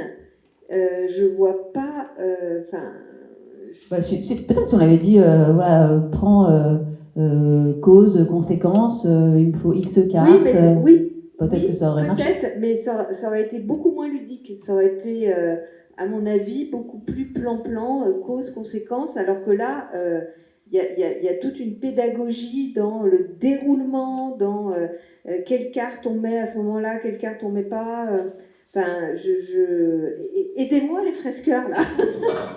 Non, mais on n'a pas besoin d'opposer les deux, quoi. Peut-être qu'un fresqueur passionné de pédagogie et d'intelligence collective aurait pu se servir de ce truc-là pour effectivement faire des cartes. C'est-à-dire que pour que l'intelligence collective ça fonctionne, il faut quand même comprendre les comportements humains et voilà, et la psychologie et tout ça. Et donc je vois pas comment on aurait pu créer un jeu cause-conséquence, mais je pense qu'il aurait moins bien marché. On ne le saura jamais. On ne saura jamais. Ok. C'est à moi. Ouais, vas-y. Ok. Alors, attends, je ne sais pas celui-ci. Voilà. Dans le cadre du projet de recherche européen XAIDA, le climatologue Pascal You fait appel à l'IA pour savoir si ces catastrophes sont dues au changement climatique d'origine humaine, ce que l'on appelle la science de l'attribution. Alors, en fait, je fais une pause parce que pour moi, il y a déjà une science de l'attribution et elle donne déjà des résultats assez rapides. Donc, à mon avis, elle utilise déjà l'IA, peut-être. En tout cas, c'est évidemment un bon usage. Voilà. Moi, c'est Neural GCM. C'est un mélange d'IA et de modèles climatiques fondés sur la physique afin de simuler la météo et le climat de la Terre jusqu'à 3500 fois plus vite que d'autres modèles et de manière autant voire plus précise sur une majorité de paramètres. Ça, c'était un peu les questions de tout à l'heure. Ça peut sauver des vies, ça peut permettre à des gens d'évacuer des endroits. Donc effectivement, ça ne change pas le climat dans le bon sens, mais c'est un peu de l'adaptation. Donc ça, voilà, ça peut aider. Et je suis persuadé que c'est pas de l'IA générative. Et donc ces modèles qui sont basés sur du deep learning ou pas, ou du machine learning tout simple, ils sont beaucoup moins énergivores que peuvent l'être un ChatGPT. Donc ça pourrait être un bon exemple de l'IA, voilà, pas trop consommatrice et mis au service d'un usage pas trop bête, quoi. Il n'y a quasiment que des bons exemples là. Bah, c'était... Tu nous avais demandé quand même d'avoir des bons exemples. C'est bon, je ne sais pas où on est du timing. On continue? C'est bon, on peut y aller, on peut encore en prendre 2, 3, puis après on va... Alors pareil, Climate Trace, je ne sais pas comment on dit, bon. Permet d'observer et d'inventorier les émissions de millions de sites polluants à travers le globe et de traquer la déforestation, donc ça existe déjà. Hein. Et effectivement, c'est une bonne chose, même si ça n'apporte que des mauvaises nouvelles. Et notamment le fait qu'on a découvert qu'il y avait des émissions, enfin il y avait des sites qui émettaient du méthane, qui est le deuxième gaz à effet de serre le plus réchauffant, le plus émis par l'homme. Alors, non, c'est pas le plus réchauffant, c'est le plus réchauffant. Oui, voilà. Et donc ils n'étaient pas déclarés par les pays, donc un peu des trucs, voilà, qui ne peuvent plus être clandestins, si je puis dire. Et traquer la déforestation aussi, bah, oui, on est d'accord avec ça, à condition que derrière, il y ait des actions pour arrêter et pas juste constater. Pardon. Allez, Fred, une petite dernière. Ouais, et j'en ai trouvé un qui a un mauvais exemple. C'est cool, hein. Chouette. Ouais. Alors... Il a disparu? Non. Ah, mais si, voilà. C'est Juliette qui va... Non. Alors, Messat-Image est une solution innovante qui exploite les images satellites pour optimiser l'apport en fertilisant du blé et du colza. En analysant les données issues de ces images, l'outil permet d'évaluer l'état nutritionnel des cultures et d'adapter les apports en fertilisants en fonction des besoins réels des sols. Énorme truc à la con. Pourquoi? Parce que ça va avoir non seulement un paradoxe de Jevons, c'est-à-dire que ça va faire encore plus marcher la monoculture du blé et du colza. Et on sait très bien que c'est pas la monoculture qu'il faut qu'on fasse pour nos sols. C'est de la permaculture, c'est des trucs diversifiés, etc. Donc là, voilà un bon exemple où l'IA, pour le coup, mettrait un peu du grain à moudre à un truc qu'on voudrait plutôt arrêter, non? La monoculture. Oui, alors après, on continuera à avoir besoin de blé et de colza. Donc, c'est elle qui va défendre le truc, c'est génial. Je crois que tu as décidé de prendre le contre-pied. Voilà. Bah, c'est un peu le débat et les bières. Voilà. Je joue le jeu. Non, mais je suis tout à fait d'accord sur le fait de dire qu'on ne sauvera pas l'agriculture par la technologie. Hein, alors que c'est un discours qu'on entend bien trop souvent. Et que la diversification, enfin, et puis tout ce qu'on appelle l'agroécologie est essentiel.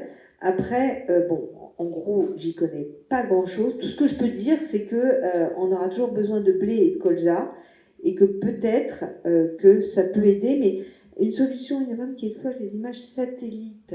Oui, parce que tu peux voir après la production de sucre. Enfin, voilà, ça existe depuis hyper longtemps. Hein. Enfin...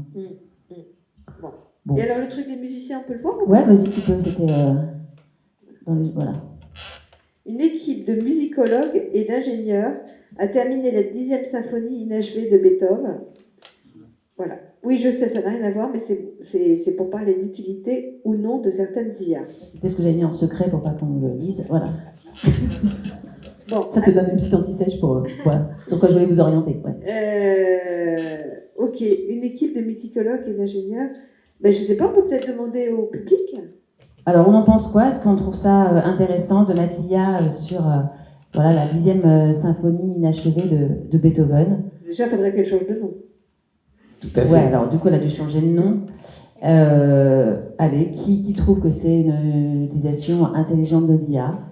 Que les personnes se lèvent. Voilà, donc... En fait, c'est pour dire on ne sait pas, en fait, parce qu'on ne sait pas pourquoi ils l'ont fait, et comment on peut dire, moi, qui ne suis pas dans leur truc, que c'est pas utile. Je veux dire, ils l'ont fait dans une vocation, on ne connaît pas la vocation. Ouais, voilà, on peut avoir un message de tolérance. Ça fait du bien aussi, hein, voilà. Ce que je vous propose, on a un peu balayé le sujet, ça va vite, mais c'est de vous donner la parole si vous avez des questions ou si vous avez des témoignages, si voilà, vous avez aussi des solutions que vous connaissez et qui doivent être partagées. C'est votre moment. Bonsoir, merci beaucoup pour ce débat très intéressant. Moi j'avais une question, mais je ne sais pas si vous avez la réponse. Est-ce que ça consomme autant que jouer à Candy Crush de chatter avec ChatGPT? Voilà, ces jeux-là aussi, c'est débile depuis des années, on laisse les gens jouer à Candy Crush. Voilà, savoir un peu par rapport à cet usage-là, si c'était plus intéressant que ChatGPT ou pas. J'ai pas la stat sur ce Candy Crush, mais je suis persuadé que l'IA générative génère moins de gaz à effet de serre que le streaming, le porno, le spam, les jeux dans le métavers, en streaming, Valorant, Fortnite, ça j'en suis sûr. Donc voilà. Merci.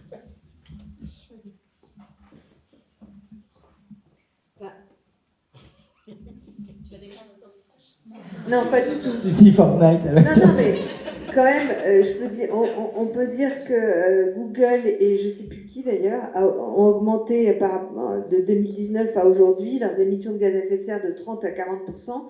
Ils attribuent ça notamment aux data centers et à l'IA. Donc, tout à fait, Microsoft a renoncé à son truc positif carbone qu'ils avaient dit en 2020. Tout à fait. À la neutralité carbone. Ils voulaient être positif carbone, ils voulaient rattraper leur empreinte depuis le début de Microsoft. Ils n'en parlent plus du tout. Hein. C'est un de mes partenaires. Bonsoir, donc merci pour ce débat. On a parlé un petit peu d'utilité, de ce qui est bien, de ce qui est mal, de ce qui est vrai, de ce qui est faux, et je pense qu'on a tous des interprétations différentes de tout ça. Et en fait, je me demandais comment on va faire pour se mettre d'accord, pour objectiver ces notions qui sont hyper complexes en fait. Voilà. Et je pense que effectivement, les régulateurs, l'Union européenne ou qui que ce soit va implémenter des choses, mais est-ce que ce sera durable? Est-ce que, voilà, comment on va faire pour donner un petit peu un cap? Voilà, dans les... C'est ça qui permet, une société, on aura toujours des désaccords. Et c'est la démocratie qui permet de cadrer ces désaccords, en fait. Et on est dans une démocratie, le problème c'est que les lobbies prennent plus Et ouais, ben oui, mais c'est un vrai sujet. En fait, c'est des questionnements perpétuels. Donc, quand je dis la démocratie, j'ai tout dit, j'ai rien dit. Comme tu le dis, il y a des... C'est vraiment une démarche de société. Enfin, je le vois comme ça, il n'y a pas de... On rebondit sur... Non ? Ok.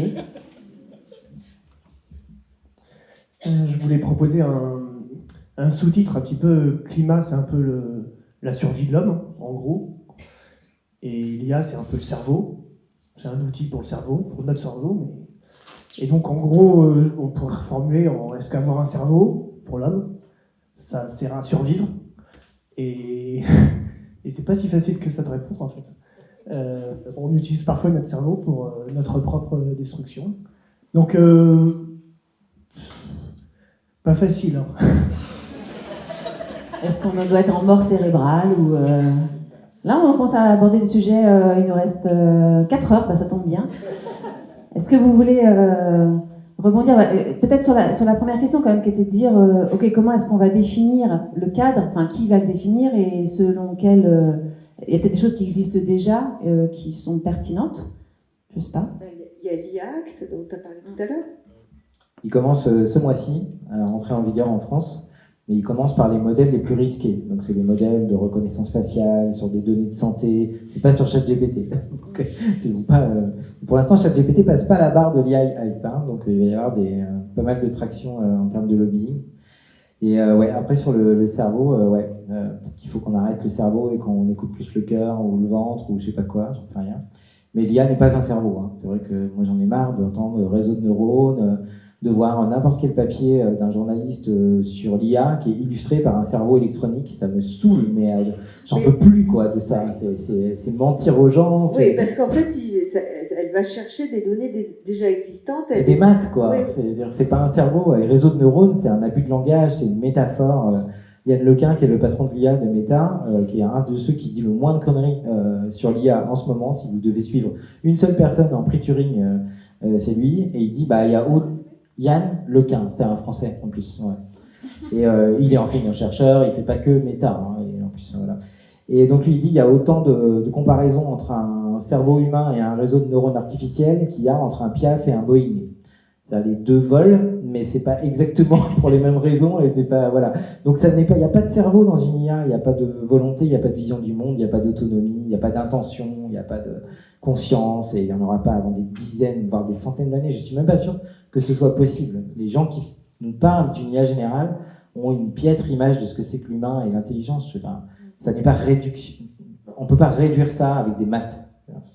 Alors, j'arrive pour les questions, mais tu disais il faudrait peut-être un peu se reconnecter à notre cœur et peut-être aussi à sortir de la tête. Est-ce que l'IA pourrait avoir cet effet bénéfique de remplacer toutes les tâches un peu à la con qu'on fait et de nous libérer du temps pour créer du lien, pour s'occuper des autres, pour s'occuper de la planète, pour prendre soin? Est-ce que ça pourrait être acceptable? Oh, Juliette, tu sors ton micro, tu vas dire pas du tout.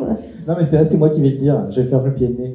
Tous les discours sur les gains de productivité avec l'IA sont des fake news. C'est-à-dire qu'en fait, ça n'est absolument pas avéré.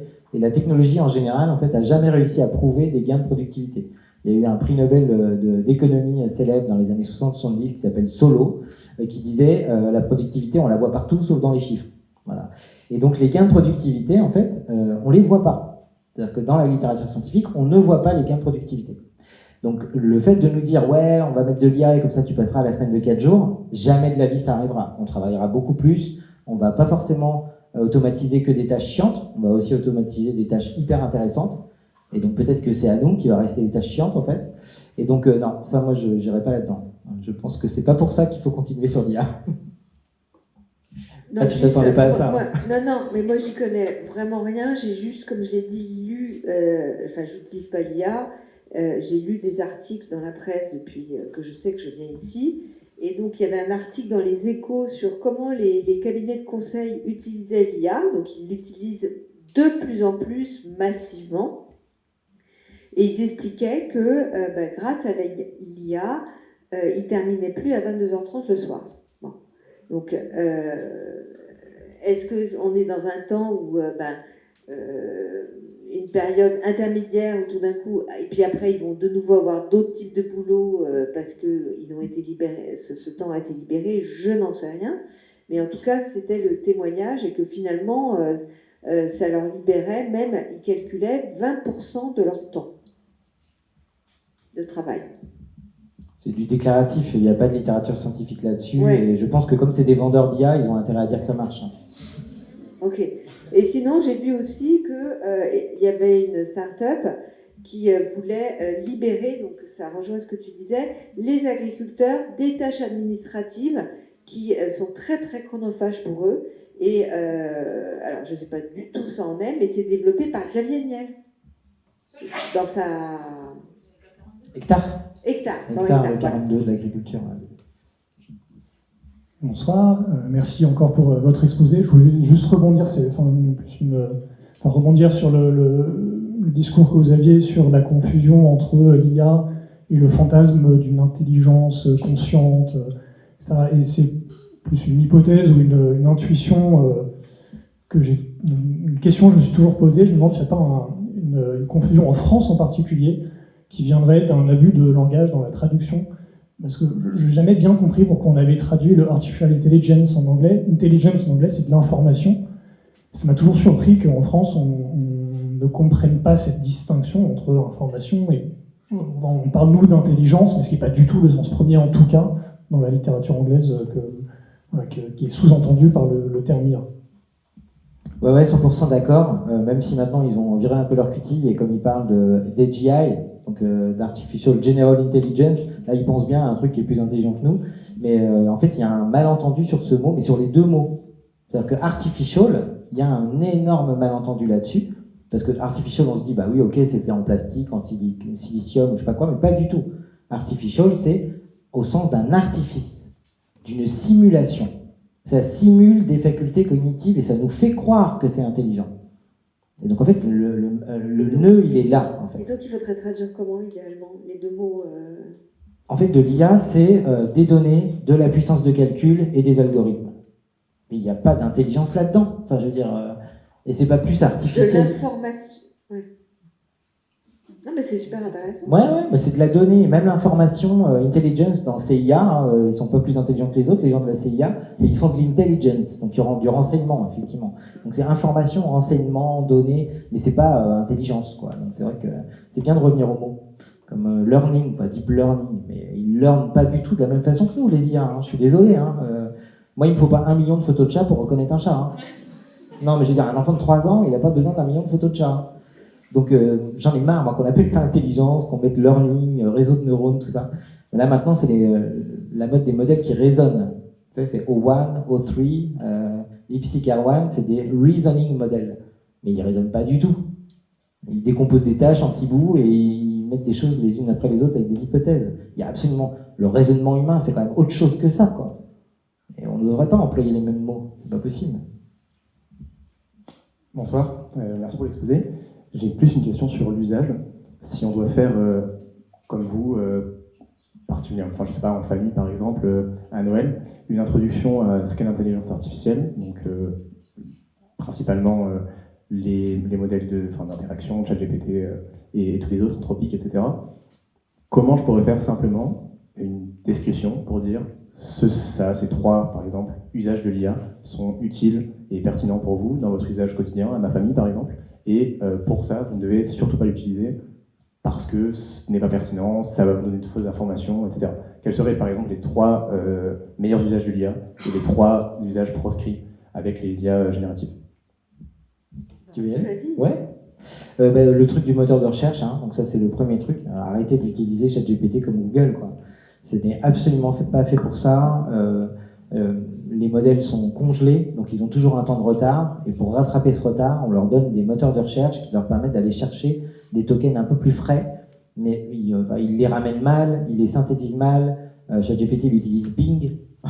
Donc j'ai rien contre Bing, mais je veux dire, Bing c'est pas Google, et les 3 premiers résultats de Bing, c'est pas la vérité. C'est un token. Un token, c'est en fait, eux, ils comprennent pas ce qu'on dit. C'est-à-dire, quand vous parlez à ChatGPT, il comprend pas ce que vous dites. Et quand il génère un truc qui a du sens pour vous, il comprend pas ce qu'il génère. Ça n'est que des maths, que de la probabilité mathématique. Et donc, la seule langue des modèles de langage, c'est le token, rien à voir avec la blockchain, c'est des séries de chiffres. Ah, ça n'a rien à voir avec la... Rien à voir. C'est d'autres tokens encore. Voilà. C'est des bouts de mots qui sont transformés en chiffres. Donc, pour répondre, donc, les moteurs de recherche, jamais de la vie. Quoi que ce soit qui soit généré par une IA, il faut le vérifier, parce que le taux d'hallucination, là encore ce mot hallucination, comment ça me fatigue. Hein, les IA, ils hallucinent pas, ils prennent ni pas de LSD, ni rien, en fait ils hallucinent pas, juste ils se trompent, voilà, ils se trompent, voilà. Et donc le taux d'hallucination des modèles de langage, les meilleurs du monde, hein, attention, hein, et c'est entre 10 et 47%. Entre 1 fois sur 10 et 1 fois sur 2, ça dit n'importe quoi. Mais est-ce que c'est perfectible ça? Ça va l'être peut-être, mais intrinsèquement, le fait qu'ils ne comprennent pas ce qu'ils disent et que ce soit des maths, ça ne diminue. Enfin, il n'y aura jamais 0 hallucination. Non. C'est pas les bonnes technologies pour faire des trucs intelligents. Et ça, Yann Lequin, il le dit. On va falloir inventer d'autres modèles avec une vision du monde, avec un esprit critique. Il faudra copier un peu ce qu'ont fait les humains. Mais moi, je ne vois pas pourquoi on a besoin de copier ce qu'ont fait les humains. Les humains, c'est très bien. On n'a pas besoin d'inventer des trucs qui font la même chose que les humains, quoi. Enfin, sauf si c'est pour les libérer, effectivement. Mais bon. Donc, troisième, ça c'est les mauvais cas d'usage. Donc, les bons cas d'usage, c'est quoi? C'est manipuler du langage. Donc, ça veut dire traduire, résumer, corriger, décliner, prendre un document et en extraire des choses. C'est ce qu'on appelle le oui, classer, mais ça peut être aussi traduire, reformuler. Donc ça pourrait être un bon usage. Après, je te donne la parole. Le deuxième bon usage, je vais prêcher pour ma paroisse, mais les IA, elles codent, elles génèrent du code. Donc elles sont bien pour générer des choses. Et quand elles génèrent du code, paradoxalement, comme c'est un... Enfin, les développeurs vont me détester, mais c'est pas grave, j'ai l'habitude, je suis pas développeur, moi, j'ai monté Simplon, mais je suis pas développeur. Le code, ça paraît vachement plus évolué que le langage, mais en fait, c'est beaucoup plus pauvre, hein, je veux dire, c'est clair. Et donc, générer du code, ça, c'est un truc qu'elles font super bien. Voilà. Par contre, générer du vrai langage et des vrais trucs humains, ça, voilà, c'est trop compliqué pour elles. Donc, par contre, ça code bien. Ouais. Pour ça, je donne un deuxième exemple. Et puis après, même si ça n'a pas de sens écologique, c'est vrai que l'idée qu'on puisse prendre un modèle et lui faire changer la modalité d'une information, c'est-à-dire transformer un son en image, ou une image en texte, un texte en son, ça a une puissance en termes d'accessibilité pour les personnes en situation de handicap et pour plein de choses qui est absolument prodigieuse. C'est-à-dire que la seule révolution là-dedans, c'est le langage naturel. On parle à nos ordinateurs. Je ne sais pas si vous vous rendez compte en fait. On leur parle en langage naturel. Et ils comprennent plusieurs langues et c'est en plus multimodal. Donc on peut faire de la voix, du son. Ça, c'est absolument prodigieux. Ça, moi, je dirais qu'il faudrait l'utiliser pour ça. C'est quoi un langage naturel? C'est comme on fait en ce moment. D'accord. Avant, il fallait leur faire du code. Ce serait du code. Tu vois. Avant, tu parlais aux ordinateurs par du code. Il y avait un langage machine, etc. Ou alors après, il y a eu l'interface des fenêtres, de la souris, de machin. Maintenant, on leur parle. C'est quand même fou.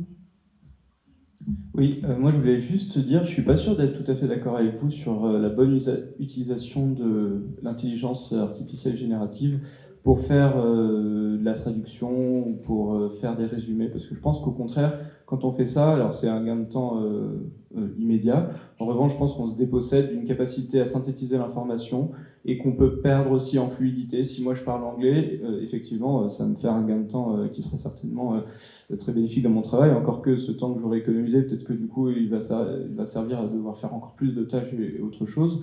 Et pour le coup, je vais me déposséder d'une certaine fluidité que j'aurai, ou d'une aisance à l'écrit que j'aurai, et qui serait du coup voilà, abandonnée. Moi, si je devais utiliser l'intelligence artificielle, enfin, je ne l'utilise pas, mais si je devais le faire, ce serait plus pour faire de l'analyse de données, parce que je ne suis pas data analyst, et là, c'est une compétence que je n'ai pas.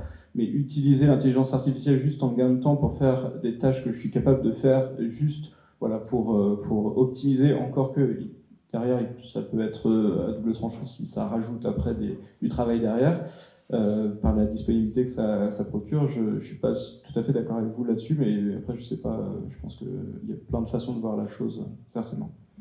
En tout cas, merci pour cette remarque, parce que c'est quelque chose qu'on n'a pas évoqué, hein. C'est de s'en remettre pour écrire un simple mail ou faire un résumé tout le temps à l'intelligence artificielle. Et du coup, je suis entièrement d'accord. Enfin bon, je ne le fais pas, mais j'ai discuté avec des gens qui le faisaient, et on se demande même si des jeunes, hein, ils promptent 3 trucs et puis le mail sort. Et en fait, s'ils n'avaient plus l'intelligence artificielle à disposition, ils seraient incapables, et ils n'apprennent pas à rédiger un mail. Ils seraient incapables de le faire, d'ordonner leurs idées, de trouver les bonnes formulations. Et ça, moi, je trouve ça très grave. Là-dessus, c'est l'histoire de l'humanité. On a développé des artefacts qui nous ont fait abandonner des compétences et on en a développé des nouvelles. Donc moi, je suis de ceux qui pensent qu'on ne rend pas les gens cons en leur donnant des artefacts. On déplace les frontières de l'intelligence sur d'autres choses. Donc moi, je ne crois pas, j'achète pas ce qu'on dit depuis Socrate, que les jeunes sont de plus en plus cons, etc. Ça fait 6000 ans qu'on dit ça. Les jeunes ne sont pas de plus en plus cons et c'est pas la faute de l'IA s'ils deviennent cons. Donc,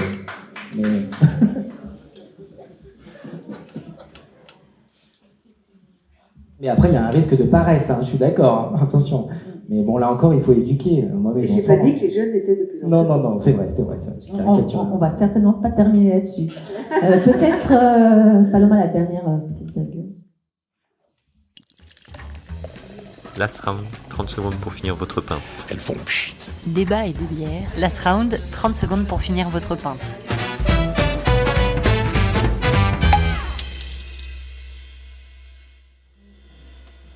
Ben voilà, il reste 30 secondes pour finir votre pinte ou 2 minutes pour dire ce que vous n'avez pas pu dire pendant cette rencontre. Quelque chose qui serait là. Et pour terminer aussi sur une note... on aime bien toujours terminer sur une note positive. Hein, c'est comme ça chez Make Sense. Alors, voilà, si vous y arrivez, on sera content et contente. Moi, je pense que dans le fond, on est quand même pas mal d'accord. et qu'on n'a juste pas trouvé la régulation et tout ça, ça ne veut pas dire grand-chose, et le bon moyen pour mettre en application ce sur quoi on est d'accord. Voilà. Donc ça, c'est plutôt une bonne nouvelle, parce que c'est pas toujours le cas d'être d'accord dans un débat à la fin. Et puis, je voudrais terminer par un petit truc rigolo. Voilà, il y a quelque temps, un de mes enfants, pour tester l'IA, a demandé à ChatGPT qu'est-ce que je faisais moi, Juliette Noël. Voilà. Et donc sa maman. Et j'ai adoré la réponse.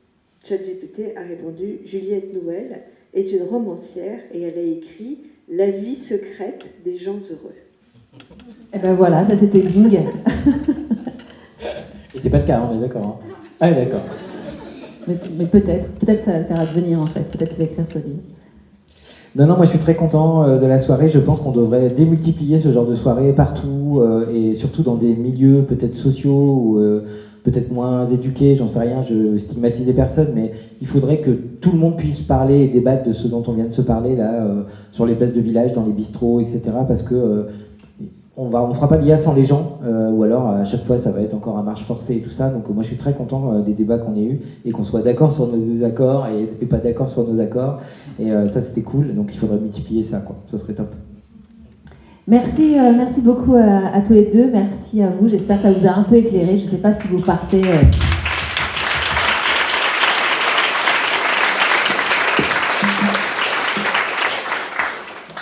Et puis suivez sur le média de Make Sense, ça s'appelle Chiche, il y a plein d'articles, mais il y a aussi tous nos nouveaux rendez-vous. Et voilà. Et donc la semaine prochaine, ici même, on ne va pas parler d'IA, mais on va parler d'habitat écolo et savoir si on peut habiter, se loger écolo en ville, est-ce que c'est possible pour tout le monde. Voilà, avec plein d'exemples, ce sera assez pratique. Voilà, merci beaucoup, très bonne soirée à toutes et à tous. Merci à Make Sense et à Hélène d'avoir organisé ce débat.